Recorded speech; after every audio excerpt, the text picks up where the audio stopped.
Eu tive muitas batalhas, na altura me recordo, que os doutores diziam, mas como é que vais fazer? Estas pessoas não têm experiência. Eu dizia, mas onde é que elas vão ganhar experiência se nós não dermos a oportunidade a estas pessoas a poderem fazer, desenvolver, pensar, são engenheiros, são economistas, são gestores, eles já aprenderam, agora vão aprender a pensar e a usar o seu conhecimento na prática.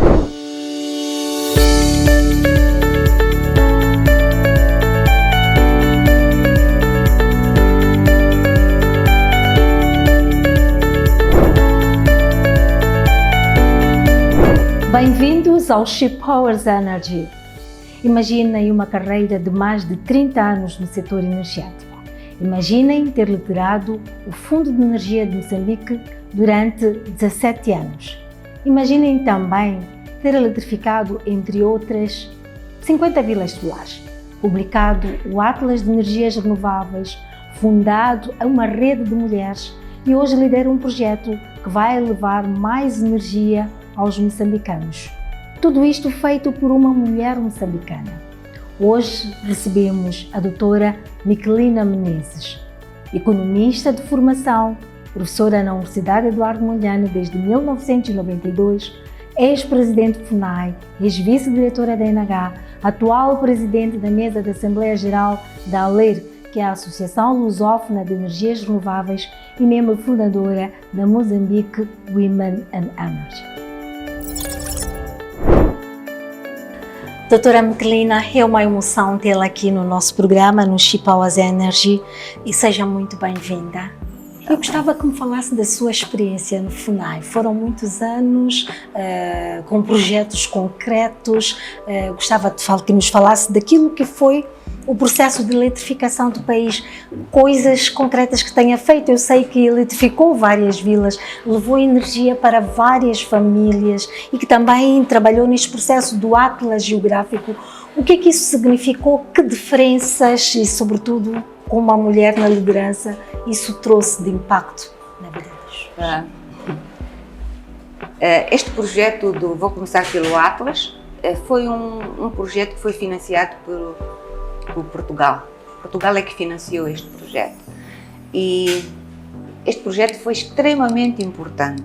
Importante porquê? Porque deu a conhecer qual é o potencial que nós temos em termos de energia solar, hídrica, biomassa, eólica. Portanto, deu-nos mais ou menos o conhecimento. E isto o que é que permitiu? Permitiu que empresas que queiram investir tenham um conhecimento mínimo de qual é o potencial que existe. Claro que é necessário continuar esses estudos, aprofundar os estudos que foram feitos, mas isto deu um sinal e eu acho que isto foi muito importante. Hoje temos projetos, por exemplo, o projeto da Namash, o projeto eólico da Namash, começou também por conhecer que, olha, existe um potencial na Namash. Então, as empresas acho que fizeram estudos adicionais para garantir isso. E nas comunidades foram muitas comunidades que foram eletrificadas no sentido de garantir energia para informação. Portanto, as pessoas terem acesso à informação, poderem ter um rádio, poderem ter uma televisão nas escolas, para poderem ter um computador a funcionar, nos centros de saúde, particularmente nos centros de saúde onde era necessário ter por exemplo, tínhamos um projeto que tinha que eletrificar a maternidade e ter aqueles equipamentos especiais para a obstetrícia. Portanto, e também, ao mesmo tempo, eletrificar as casas dos professores, as casas dos enfermeiros. Foram muitos projetos que fizemos e isso era gratificante. Ao fim, ver que as pessoas estavam felizes. Não era tudo, não era o suficiente, mas dava-lhes uma esperança de que era possível. Experienciou momentos de transformação, de mudança de vidas de pessoas. Exatamente. O poderem ir à escola, principalmente muitas mulheres irem à escola à noite. Poderem ter uma sala de aulas ou duas, dependendo do tipo de escola, com energia. Também o acesso à água. foi muito importante. Sim. Foi a eletrificação das vilas, das 50 vilas também que foram financiadas pelos portugueses. Foi extremamente importante, mas hoje há outros projetos também financiados pelo Banco Mundial, financiados pela cooperação belga. Também tivemos as mini-redes que foram financiados pela cooperação belga. Um dos projetos para mim que foi marcante foi a eletrificação de três centrais fotovoltaicas na província de Niassa.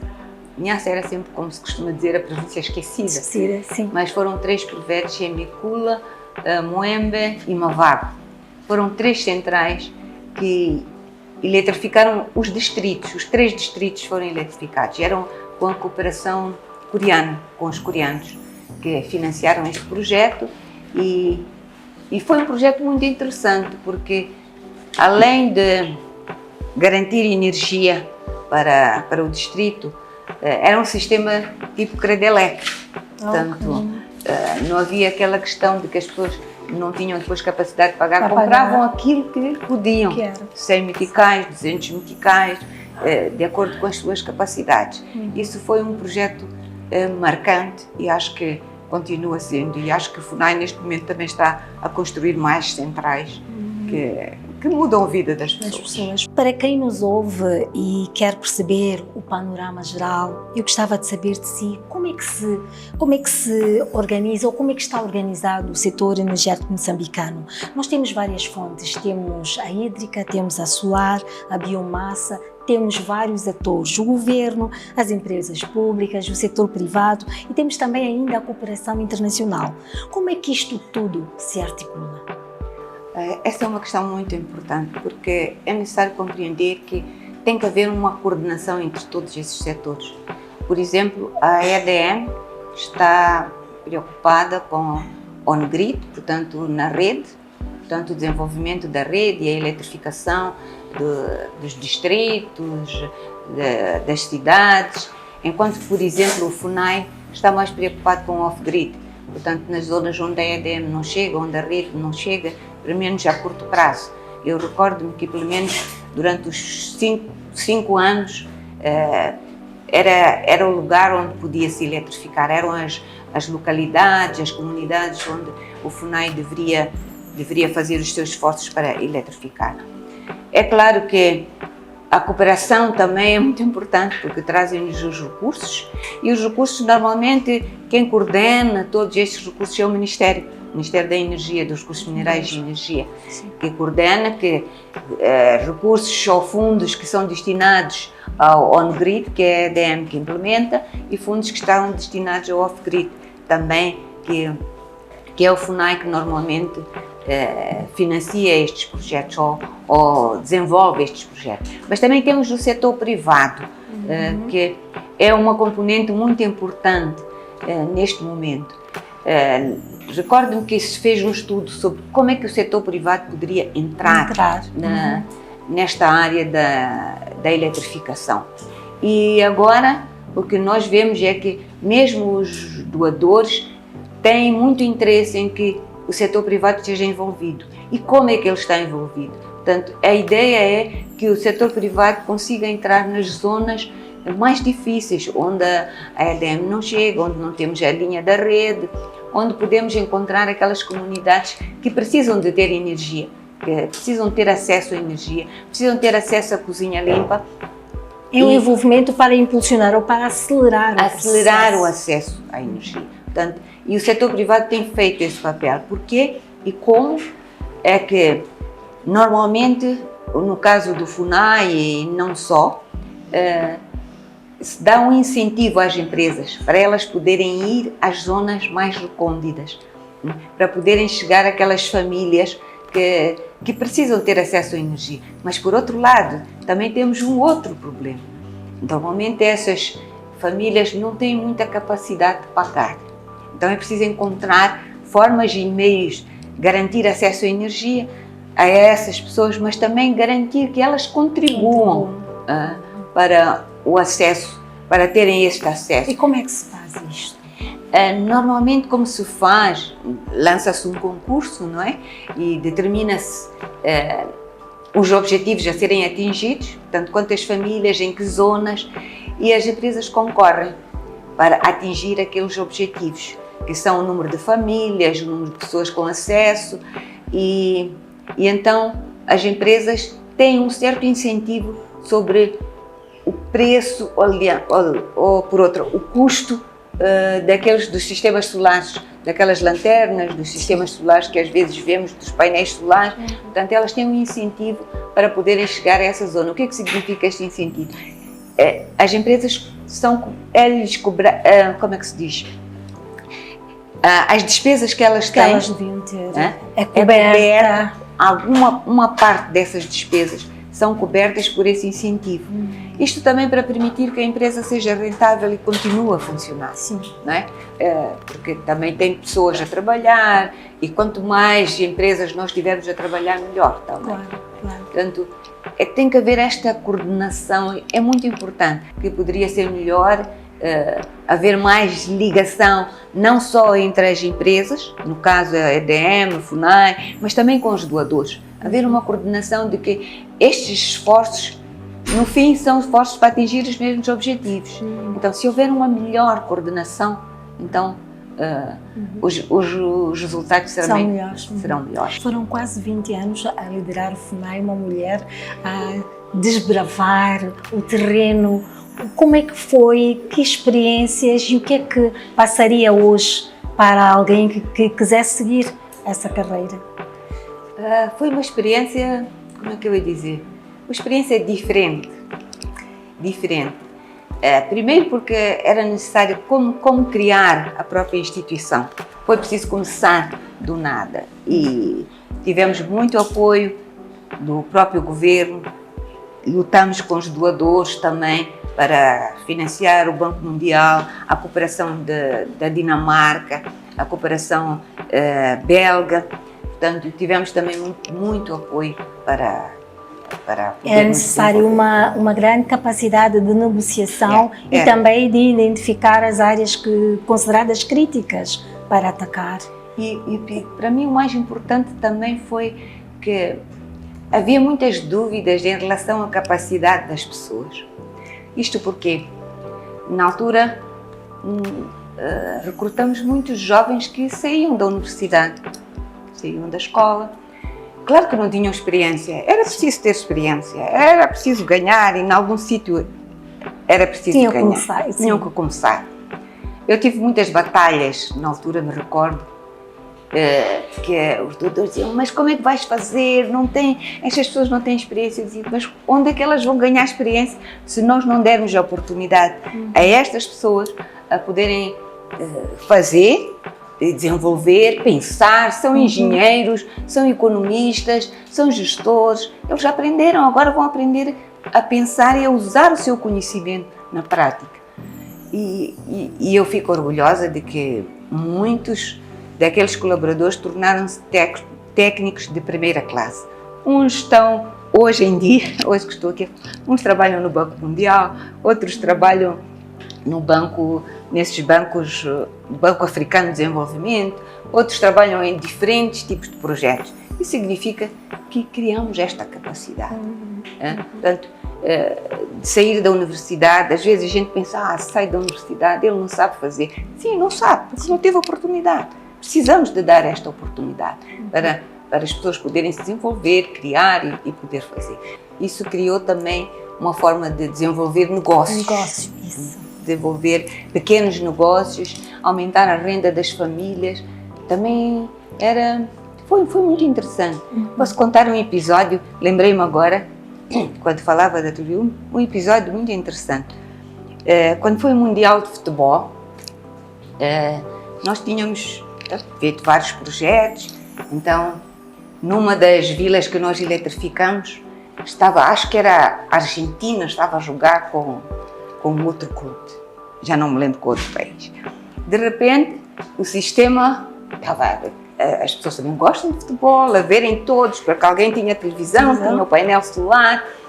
De repente, aquilo cortou-se, o sistema deixou de ver. Então, eles estão a ligar de lá da província, do distrito, a ligarem para os colegas do FUNAI e dizer: nós estamos aqui a ver a Argentina agora que o jogo está interessante. Então, essa história ficou no FUNAI para todos nós como o resultado do nosso trabalho, da contribuição que nós demos. Significou algo para aquelas comunidades. Sim. É verdade, é verdade. Em 2014 inicia uma nova ação que resultou na criação da ALER. O que é que a cativou para dar força a esta ideia? Como eu disse, o Atlas foi financiado por Portugal. Por fundos específicos na área acho que era do clima e energia. E isto criou uma certa afinidade com um grupo de técnicos, de pessoas que trabalhavam também no Ministério de Energia, lá, já não me lembro como é que se chamava. E esta afinidade, começamos a pensar, por que não criar algo que esteja relacionado, que possa relacionar os países de expressão portuguesa, de expressão em língua portuguesa, portanto. Então, surgiu esta ideia de criar esta associação e começamos exatamente por Moçambique, porque nós demos todo o apoio também para a criação da associação. Começamos aqui em Moçambique a desenvolver a ideia, os contactos com a EDP, que era também uma empresa portuguesa, que também apoiou bastante a criação, a EDM, o próprio Ministério. Então, Moçambique foi, diremos, o berço do início da ALER. Tanto que até hoje eu fui presidente e agora a atual presidente também é de Moçambique. Isto mostra que, de facto, Moçambique foi quem criou as condições para que a ALER existisse. E depois foi crescendo e hoje é uma grande organização ao nível dos PALOPs e tem todos os países, os PALOPs estão todos... E continuam a dar o suporte naquilo que é, portanto, o desenvolvimento do setor nos diferentes países. E a partir daí criamos a AMER, também a Associação Moçambicana, porque não tinha sentido termos uma associação lusófona e não termos uma associação moçambicana. E o que é a AMER para si? O que é que estas organizações têm contribuído para levar mais energia aos moçambicanos? Estas associações são muito importantes para serem a voz, por exemplo, a AMER é a voz do setor privado. Portanto, são aqueles que aparecem para defender, entre aspas, aquilo que são os interesses do setor privado e para também garantir que sigamos aquele caminho e que tenhamos também a consciência de que, neste caso, as energias renováveis são muito importantes. Nós podemos dizer que neste campo Moçambique é uma referência? Eu acho que sim, Moçambique é uma referência. Moçambique é uma referência porque tem criado todas as condições para que as renováveis sejam uma alternativa à eletrificação. E se nós quisermos olhar para a África de uma forma geral, como é que compararia Moçambique com os outros países do continente? Nós estamos melhor em termos daquilo que é o desenvolvimento do setor, em termos daquilo que é a participação da mulher no desenvolvimento do setor?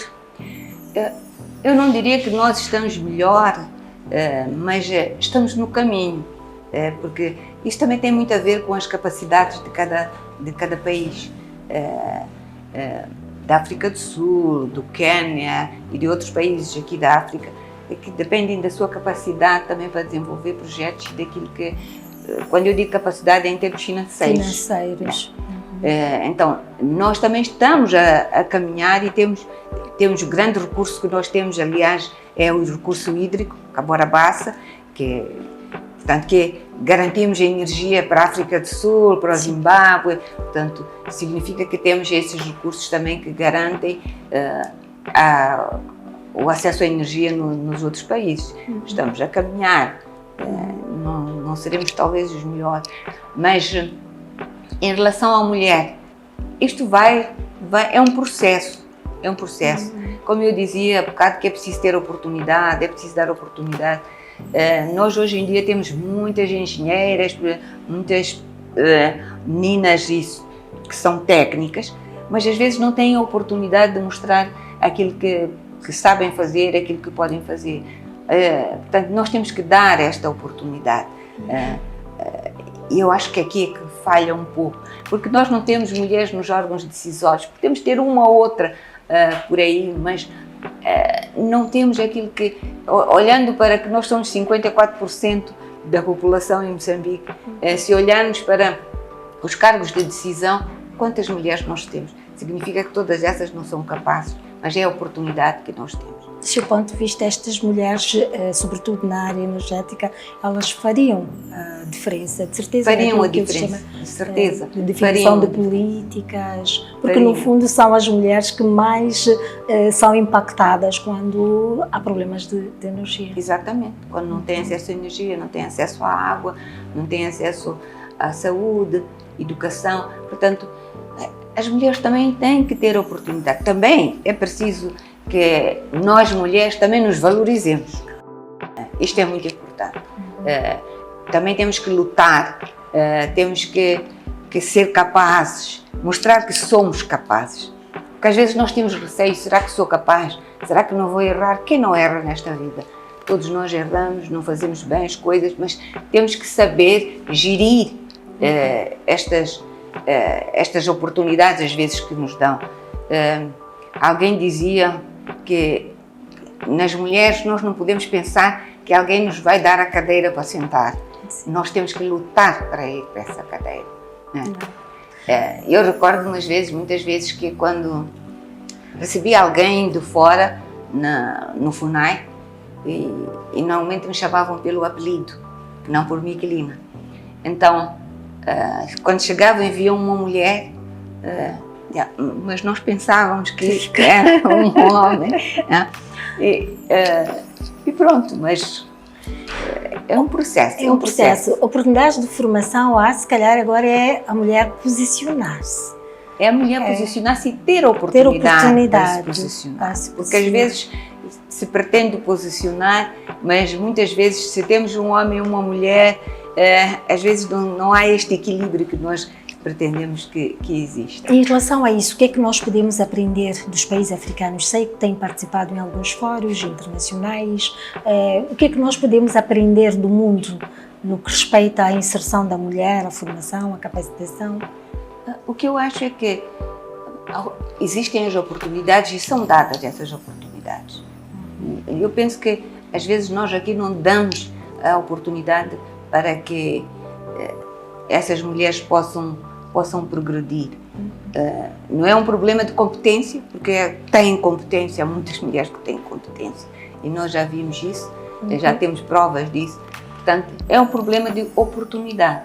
E nós temos que lutar por essa oportunidade, temos que tentar conquistar. Jovens agora têm que tentar conquistar e nunca desistir. Eu sempre digo, nunca desistam, porque ninguém vos vai dar o lugar se não lutarem por esse lugar. Sim. Há um trabalho que já foi feito pela vossa geração e que, portanto, nós é que temos que dar continuidade. Doutora Miquelina está na área de energia já há 30 anos, mas hoje continua presente, não só a participar em palestras, em conferências, a dar aulas, a mentorar. Agora sei que também está no terreno, está a desenvolver um projeto. Gostava que nos falasse do que está a fazer agora. Eu agora... Sabe que quando entra esse bichinho da energia, a gente não desiste. Eu estou, de facto, a gerir um projeto na FDC. São dois projetos. Um projeto com o setor privado para a eletrificação das zonas rurais, dos distritos, que é exatamente aquilo que eu explicava há bocado, de garantir o acesso através dos sistemas solares fotovoltaicos, cozinha limpa. Este é um projeto em que temos o setor privado e como grupo-alvo são as mulheres e não só. E temos um outro projeto novo, que é um projeto do clima. E este projeto do clima tem uma componente que é mesmo dedicada ao impacto que o projeto vai ter nas mulheres. Este é um projeto que vai iniciar, que está a iniciar agora. Então, acho que tudo aquilo que eu fiz, acho que também devo partilhar e dar, às vezes, a minha opinião quando é possível. E acho que, estando envolvida também, é uma forma também de ensinar, de dar aquilo que eu sei às pessoas com quem trabalho. E tenho trabalhado com jovens que acho que são o futuro da nação, não é? Como Sim, diz. é isso, é isso. E já dissemos aqui várias vezes que acompanha este setor energético há muitas décadas, viu também o país evoluir nos primeiros projetos de hidrocarbonetos, até os dias de hoje, com gás natural, centrais solares, mini-redes. E agora falamos da transição energética, e o Moçambique advoga por uma transição energética justa. Afinal de contas, temos o gás e tem de haver aqui um equilíbrio entre o gás, as renováveis, o acesso universal. Como é que olha para este aspecto todo? Nós dizemos que o gás é o recurso de transição, e nós também não podemos deixar de usar o recurso que nós temos, né? Que pode trazer benefícios para o nosso país, né? Nós temos gás, temos carvão, temos outros recursos minerais também, mas são esses recursos que nos vão trazer as condições para o desenvolvimento do país. Então, nós temos que usar esses recursos para desenvolver o nosso país, senão, às vezes, quando falamos muito na transição energética, e há estas nuances que o carvão não é o gás é o recurso de transição, mas é o que nós temos, e é aquilo que pode desenvolver o nosso país. Então temos que usar, é a minha opinião. Doutora Miquelina, já mesmo a caminhar para o fim, que mensagem é que deixa para as mulheres que nos ouvem, para aquelas que já estão no setor, para as que querem entrar, para jovens que ainda estão no processo de escolher a sua carreira? Eu diria que, primeiro, nunca desistir. Acho que é extremamente importante. Nunca desistir perante um obstáculo. E as mulheres têm sempre muitos obstáculos, porque é sempre difícil. Quando eu dizia que é preciso ter oportunidade, mas é preciso lutar pela oportunidade, mas também é preciso lutar pela competência. Temos que mostrar que somos capazes, que temos competência para tal. E não sermos demasiadamente ambiciosos. Temos que seguir o caminho. Temos que seguir o caminho. E isto é muito importante. Respeitar os processos. Respeitar os processos. É aí que nós valorizamos o que nós conseguimos, o que nós temos. Se conseguirmos seguir aqueles caminhos todos, que às vezes dizemos, mas às vezes, eu estudei, então tenho que ser um diretor, tenho que ser... Não. Eu tenho que seguir aquele caminho, tenho que aprender a fazer. Depois vou chegar lá. E isso é extremamente importante. E eu recomendaria aos jovens que tentassem seguir esses caminhos. Claro que há outros que têm outras oportunidades, não vão deixar de ter essa oportunidade, mas têm que ser humildes o suficiente para saber aprender com os que estão.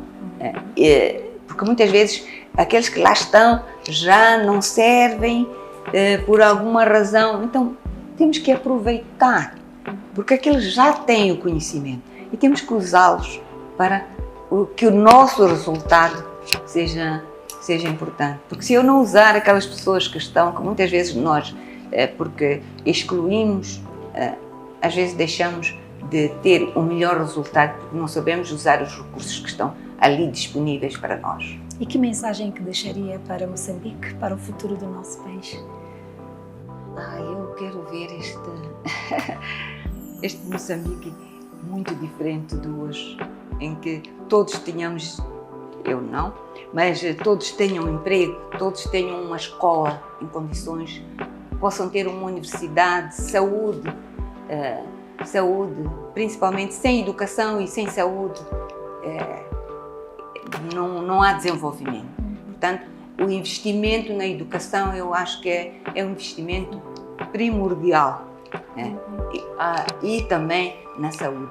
Portanto, eu gostaria de ver este país com escolas suficientes para todos, saúde para todos. Estes eram os lemas antigos, saúde e educação para todos, porque é isso que permite o desenvolvimento deste país. Doutora Michelina, muito obrigada por ter aceito o nosso convite, muito obrigada por ter partilhado a sua história e por ter iluminado a mente de muitas mulheres que ali estão e que hoje, de certeza, de acordo com o seu perfil, elas vão ver que é possível e que até hoje continua aqui firme a transmitir lições e a fazer projetos. Portanto, continua a levar energia para os moçambicanos. Está de parabéns por isso e nós agradecemos imenso por ter aceito o nosso convite. Eu é que agradeço a oportunidade também de falar um pouco de mim. Muito obrigada. Elas estão no terreno, elas têm iluminado vidas e é importante que nós tragamos os seus testemunhos para inspirar, para educar, para orientar mais mulheres e para que o mundo veja que as mulheres têm um papel importante a desempenhar no desenvolvimento do setor energético nacional e mundial.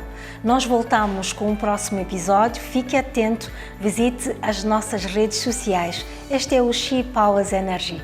Obrigada pela sua atenção.